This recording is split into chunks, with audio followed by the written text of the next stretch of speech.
ताजमहल, जिसे प्यार की निशानी और दुनिया का सबसे खूबसूरत बिल्डिंग माना जाता है, जिसे पिछले कुछ सालों से कुछ राजनैतिक संगठन शिव की मंदिर साबित करने में लगे हैं, तो वहीं दूसरी तरफ पूरी दुनिया को यह समझाया गया है कि ताजमहल शाहजहां के द्वारा अपनी बेगम मुमताज की याद में बनवाया गया एक शानदार महल है। लेकिन क्या कभी आपके मन में ये सवाल नहीं आया कि जिस बिल्डिंग को अपने प्यार की याद में बनवाया गया, उसी बिल्डिंग को बनाने वाले कारीगरों की हाथ क्या शाहजहां ने सच में कटवा दिए? यमुना के रेतीले किनारे पर आज के समय में भी किसी ऊंची बिल्डिंग को बनाना किसी चैलेंज से कम नहीं है। लेकिन उसके बावजूद भी आज से सैकड़ों साल पहले इतने ऊंचे और इतने भारी भरकम इमारत को बिना किसी मॉडर्न टेक्नोलॉजी के कैसे बना दिया गया? और उससे भी बड़ा सवाल ये कि क्या शाहजहां वाकई में ताजमहल के ठीक सामने एक काले रंग की अद्भुत इमारत बनवा रहा था, जो कि देखने में ताजमहल से भी सुंदर होने वाली थी? तो आखिर शाहजहां के साथ ऐसा क्या हुआ कि वो काला ताज कभी बन ही नहीं पाया? इस वीडियो में हम आपको इन्हीं सारे सवालों के जवाब देने वाले हैं, जिसे जानना आपके लिए किसी भी आश्चर्य से कम नहीं होगा। तो चलिए शुरू करते हैं दुनिया के अजूबे इमारत के अनोखे सफर को। दोस्तों, ताजमहल जैसी ऊंची और भारी भरकम इमारत को बनाने के लिए एक ऐसी जगह को चुना गया जहां पर उस इमारत को बनाना उस वक्त की टेक्नोलॉजी के हिसाब से असंभव था। यमुना के रेतीले तट पर इतना बड़ा इमारत बनाना वाकई में आज के वक्त में भी बहुत बड़ा चैलेंज साबित हो सकता है। आपको जानकर हैरानी होगी कि यमुना नदी के किनारे की जमीन बहुत ही अधिक रेतीली है। इतिहासकारों और आर्कियोलॉजिस्ट के अनुसार उस वक्त के इंजीनियर ने जब ताजमहल की नींव रखने के लिए वहां पर खुदाई शुरू की, तो खुदाई वाली जगह पर अचानक से ही रेत भरना शुरू हो जाता है और साथ ही साथ यमुना का पानी भी उन गड्ढों में अपने आप भरना शुरू हो जाता है। उस वक्त के इंजीनियर ने शाहजहां को इस इमारत को बनाने के लिए किसी और जगह को चुनने के लिए कहा, लेकिन शाहजहां पहले से ही सोच बैठे थे कि उनके प्यार की याद में बना वो इमारत यमुना नदी के किनारे पर ही बनी होनी चाहिए। उसके बाद उस वक्त के इंजीनियर ने यमुना के उसी रेतीले जमीन पर गड्ढा करना शुरू कर दिया और उस वक्त के मजदूरों ने तब तक गड्ढा किया जब तक उस रेतीली जमीन के नीचे ठोस जमीन नहीं मिल पाई। ठोस जमीन मिलने के बाद उस जगह पर और गहरा गड्ढा खोदा गया और उसके बाद बड़े बड़े पत्थर, कंक्रीट, लोहे के साथ साथ गारे जैसी चीजों को भरकर उस नींव को एकदम ठोस बना दिया गया। और अब यमुना के उस रेतीली जमीन पर एक ऐसी मजबूत नींव तैयार हो चुकी थी जिस पर ताजमहल से भी ऊंचा बिल्डिंग बनवाया जा सकता था। आपको जानकर हैरानी होगी कि उस वक्त के इंजीनियर ने ताजमहल की नींव में खास तरीके की लकड़ी का प्रयोग किया था। उस लकड़ी में जितना पानी पड़ता था, वो लकड़ी उतनी ही मजबूत होती चली जाती थी। यही वजह थी कि ताजमहल की नींव और मजबूत हो चुकी थी। यकीन मानिए, आज की एडवांस टेक्नोलॉजी भी इस तरह के तरीकों का इस्तेमाल के बारे में सोच भी नहीं सकता, जो आज से सैकड़ों साल पहले इंजीनियर ने सोचा और किया। उसके बाद शुरू हुआ उस नींव के ऊपर ताजमहल जैसी इमारत को खड़ी करने की कहानी। तस्वीरों या फिर असल में देखने पर ऐसा लगता है कि उस इमारत को पूरे तरीके से संगमरमर के पत्थर से बनाया गया है, लेकिन आपको जानकर हैरानी होगी कि ताजमहल को संगमरमर से नहीं बल्कि उस वक्त मिलने वाले सामान्य पत्थरों के इस्तेमाल से ही उस इमारत को खड़ा कर दिया गया। जब इमारत पूरे तरीके से तैयार हो गई, तब उसके बाद उसके ऊपर संगमरमर और तमाम तरह के चमकीले पत्थर को चढ़ाया गया। यह तरीका बिल्कुल वैसा ही था जैसे आपके घरों में भी घर बनाने के बाद टाइल्स बिछाए जाते हैं। लेकिन उस वक्त उस संगमरमर को बिछाने का तरीका आज से बहुत अलग था। उस वक्त उन संगमरमर और चमकीले पत्थरों को काटने के लिए सिर्फ और सिर्फ एक पतले तार का प्रयोग किया जाता था, जिसे कई घंटे तक घिसने के बाद एक मजदूर एक पत्थर को अच्छी तरह से काट पाता था। आपको जानकर हैरानी होगी कि आज के वक्त में भी जब ताजमहल में कहीं मेंटेनेंस की जरूरत पड़ती है, तो मजदूर वहीं सैकड़ों साल पुराने तरीके का इस्तेमाल करके ताजमहल की मरम्मत करते हैं। ताजमहल की मरम्मत करने के लिए किसी भी तरीके की मॉडर्न टेक्नोलॉजी का इस्तेमाल नहीं किया जाता है।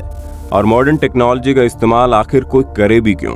भारत में पत्थरों पर नक्काशी करने का हुनर तब से है जब साल की गिनती भी शुरू नहीं हुई थी। आज भी भारत में तमाम ऐसे मंदिर मौजूद है जो साल शुरू होने से पहले ही बनाए गए थे, और उन मंदिरों के पत्थरों पर हुई नक्काशी को देखकर दुनिया भर के वैज्ञानिक हैरान रह जाते हैं। संगमरमर लगाने के बाद ताजमहल के ऊपर कई तरह की बेशकीमती पत्थरों से सजाया गया। ताजमहल के अंदर और बाहरी दीवारों पर लगे रंग बिरंगे पत्थर उस वक्त चीन, अफगानिस्तान, तिब्बत, श्रीलंका, पंजाब और अरबी देशों से मंगवाए गए थे। ये सभी ऐसे पत्थर थे जिनकी कीमत उस वक्त बहुत अधिक हुआ करती थी। दूसरी बात यह कि हमें कई जगहों पर पढ़ने को मिलता है कि शाहजहां जब जिंदा थे तो वो ये चाहते थे कि ताजमहल के ठीक सामने यमुना नदी के उस पार एक और ताजमहल बनना चाहिए जो कि काले रंग का दिखाई दे। लेकिन क्या ये बात सच है? क्या वाकई शाहजहां उस सफेद संगमरमर वाली बिल्डिंग के आगे एक काले चमकीले महल को खड़ा करना चाहता था? कई इतिहासकारों ने लिखा है कि जब शाहजहां ने ताजमहल बनवाना शुरू किया था तो उसने अपने खजाने का ढेर सारा पैसा उस इमारत के पीछे पानी की तरह बहा दिया। अब इमारत पूरी तरह से बना भी नहीं था कि उसके खजाने का अधिकतर पैसा गायब हो चुका था। उससे और खजाने का अधिकतर पैसा खर्च किया जा चुका था। तभी शाहजहां का बेटा औरंगजेब अपने राज्य को बचाने के लिए अपने पिता शाहजहां को कैद कर लेता है और राजपाट अपने हाथ में ले लेता है। आपको जानकर हैरानी होगी कि उस वक्त शाहजहां ने ताजमहल के पीछे 4 करोड़ से भी ज्यादा का खर्चा कर दिया था, जिसकी तुलना आज के वक्त में करें तो ये कीमत 5700 करोड़ से भी ज्यादा की आएगी। तो उस वक्त जब एक ताजमहल को बनवाने में ही शाहजहां को अपनी गिरफ्तारी देनी पड़ी, तो ऐसे में दूसरा ताजमहल बनाना जो ताजमहल से भी शानदार दिखना चाहिए, ऐसा शायद ही पॉसिबल था। कुछ इतिहासकारों ने लिखा कि दूसरे ताजमहल का काम शुरू भी हो गया था। इसी बात को प्रूफ करने के लिए एक अमेरिकन रिसर्चर ने उस जगह पर 10 सालों तक खोज की, लेकिन उसे ऐसा एक भी सबूत नहीं मिला जिससे बात साबित हो सके कि सामने के ताजमहल के ठीक सामने यमुना के उस पार एक और काला ताजमहल बनाया जा रहा था। जिससे एक बात तो साबित हो जाती है कि ये महज एक झूठी कहानी हो सकती है जो इतिहास के साथ छेड़छाड़ करने वाले लोगों ने बनाई हो। खैर दोस्तों, आपको क्या लगता है, क्या वाकई उस वक्त शाहजहां ने ऐसा कुछ सोचा होगा और ऐसा कुछ करने का आदेश दिया होगा? आप कमेंट करके बताइएगा। एक बात और जो ताजमहल से जुड़ी बातों में सबसे अधिक चर्चा का विषय बनती है वो ये कि शाहजहां ने जब ताजमहल को बनवाया तो ताजमहल बनाने वाले सभी कारीगरों के हाथ काट दिए गए थे ताकि पूरी दुनिया में ऐसी कोई इमारत दोबारा न बन पाए। दोस्तों, आपको बता दूं ये बात महज एक अफवाह है। इस अफवाह को किसने और कब उड़ाया ये किसी को भी नहीं पता। आखिर प्यार के नाम पर जिसने इतनी सुंदर बिल्डिंग खड़ी करवा दी हो वो ऐसी क्रूरता कैसे कर सकता है? खैर, ये तो रहा कि इमोशनल एंगल, लेकिन इसका हिस्टोरिकल प्रूफ ये है कि कई इतिहासकारों ने कहा है कि जिन मजदूरों और इंजीनियर ने मिलकर उस वक्त ताजमहल का निर्माण किया था उनमें से अधिक इंजीनियर और मजदूरों ने मिलकर बाद में लाल किले को भी तैयार किया था। अब आप सोच सकते हैं कि अगर उन मजदूरों के हाथ कटवा दिए गए होते तो क्या दिल्ली में बना लाल किला कभी तैयार हो पाता?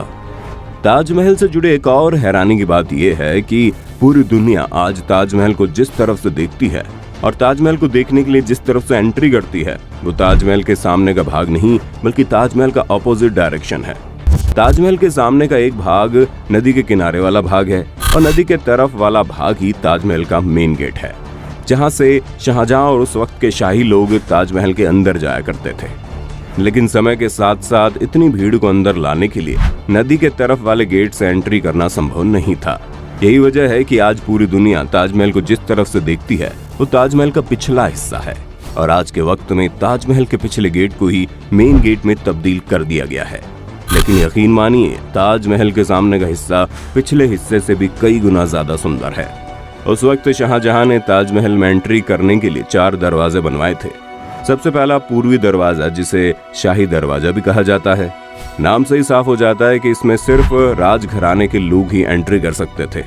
दूसरा पश्चिमी दरवाजा, इस दरवाजे से सामान्य पब्लिक की एंट्री करवाई जाती थी।